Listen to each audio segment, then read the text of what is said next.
Իսրայել-Իրան պատերազմ օր 4-րդ Վիճակը շարունակում է մնալ պայթյունավտանգ։ Իսրայելի դեմ Իրանն օգտագործել է գերձայնային և հիպերձայնային հրթիռներ, որոնց հեռահարությունը կազմում է 1400-ից 2500 կիլոմետր։ Իսլամական հեղափոխության պահապանների կորպուսի պնդմամբ այս գիշերվա զանգվածային հրթիռային գրոհն ամենակատաղին ու ամենահզորն է եղել ուղիղ առճակատման մեկնարկից ի վեր։ Բալիստիկ հրթիռները հասել են Իսրայելի կենտրոնական շրջաններ, խոցելով Թել Ավիվը, Հայֆան ու այլ բնակավայրեր։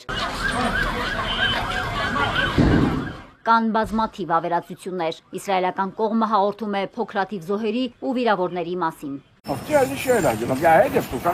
Մենք շատ վախեցանք, ուժգին պայթյուն եղավ, քարերի բեկորներ թափվեցին մեզ վրա։ Հարվածի ալիքը շատ հզոր էր, մենք վազեցինք դեպի ապաստարան, բայց ալիքն ինձ տապալեց, նույնիսկ վնասվածք ստացա։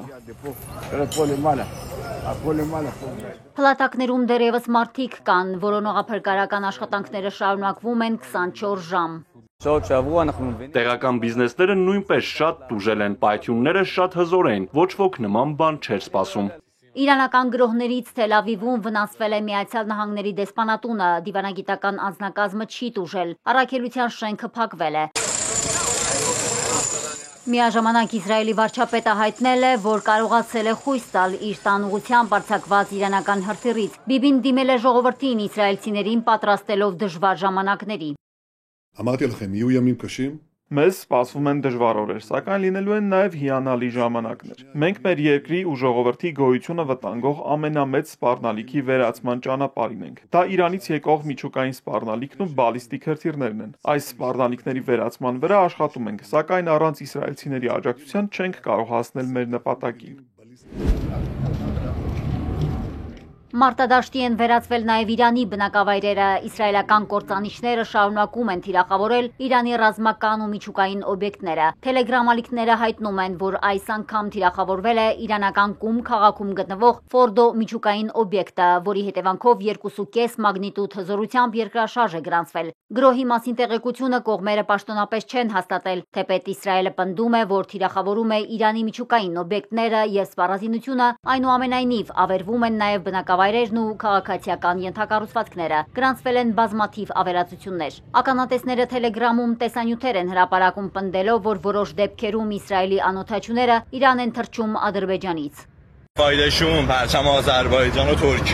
Ես Արդաբիլի բնակիչ եմ, ինչ եք կարծում, որտեղից են արձակվել Թավրիզի վրա խոցված բոլոր հրթիռներն ու անօդաչու թռչող սարքերը։ Պատասխանը պարզ է, Բաքվից։ Իմ ընկերները անձամբ տեսել են դրանց թռիչքը ուղիղ սահմանից։ Ավելի վաղ Ադրբեջանը պաշտոնապես հայտարարել էր, որ թույլ չի տալու իր տարածքն օգտագործել ընդդեմ Իրանի։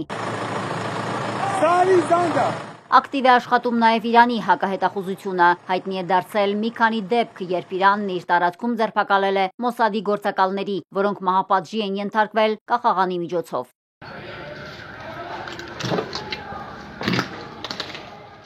Իրանի առողջապահության նախարարության տվյալով ուրբաթ օրվանից մինչև երկուշաբթի առավոտ երկրում զոհվել է 224 մարդ, 1500-ը վիրավոր է։ Իսրայելը հարվածներ է հասցրել նաև Իրանի արտգործնախարարության շենքին։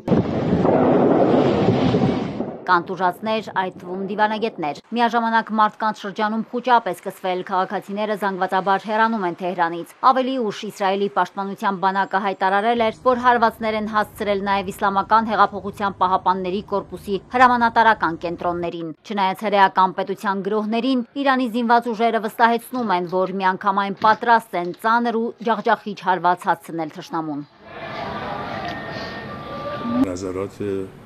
Այս պատերազմը դեռ կշարունակվի առաջիկա շաբաթներին ու անպայման կավարտվի իսրայելական ռեժիմի պարտությամբ։ Մենք ունենք գաղտնի չբացահայտված մարտավարություն, եւ Աստծո կամոք այն կօգտագործենք, երբ անհրաժեշտ լինի։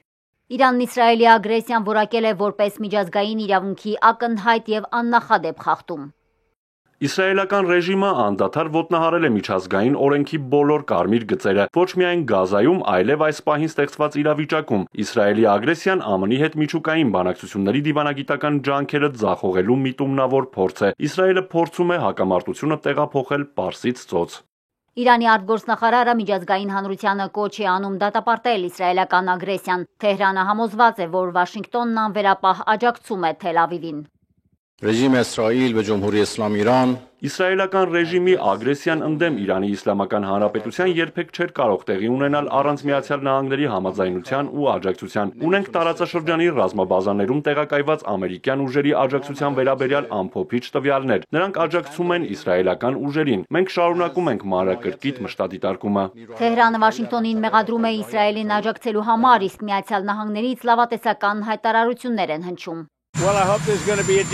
Հուսով եմ գործարք կկնքվի, կարծում եմ արդեն ժամանակն է համաձայնության, գործարք կնքելու հիանալի հնարավորություն կա։ Դոնալդ Թրամփը դեմ է Իրանի գերագույն առաջնորդ Այաթոլլա Ալի Խամենեիին սպանելու Իսրայելի ծրագրին, գրում է CNN-ը։ Միացյալ Նահանգների նախագահը հրապարակային ու մասնավոր զրույցներում հստակ հայտնել է, որ ներկա փուլում նախընտրում է, որ Միացյալ Նահանգները չմիջամտի։ Միացյալ Նահանգների բարձրաստիճան պաշտոնյան CNN-ին հայտնել է, որ իսրայելցիները Խամենեիին սպանելու հնարավորություն են ունեցել։ Իսրայելի վարչապետի խոսնակը CNN-ին հայտնել է, որ Թրամփի Իսրայելի ծրագիրը մերժելու լուրերը կեղծ են։ Տեղեկություններ են հաղորդվում, որ Իրանի վերնախավը գաղտնի բանակցություններ է վարում Մոսկվայի հետ իրավիճակի վատթարացման դեպքում հավանական տարհանում իրականացնելու համար։ Նշվում է, որ ռուսական կողմը երաշխիքներ է տվել։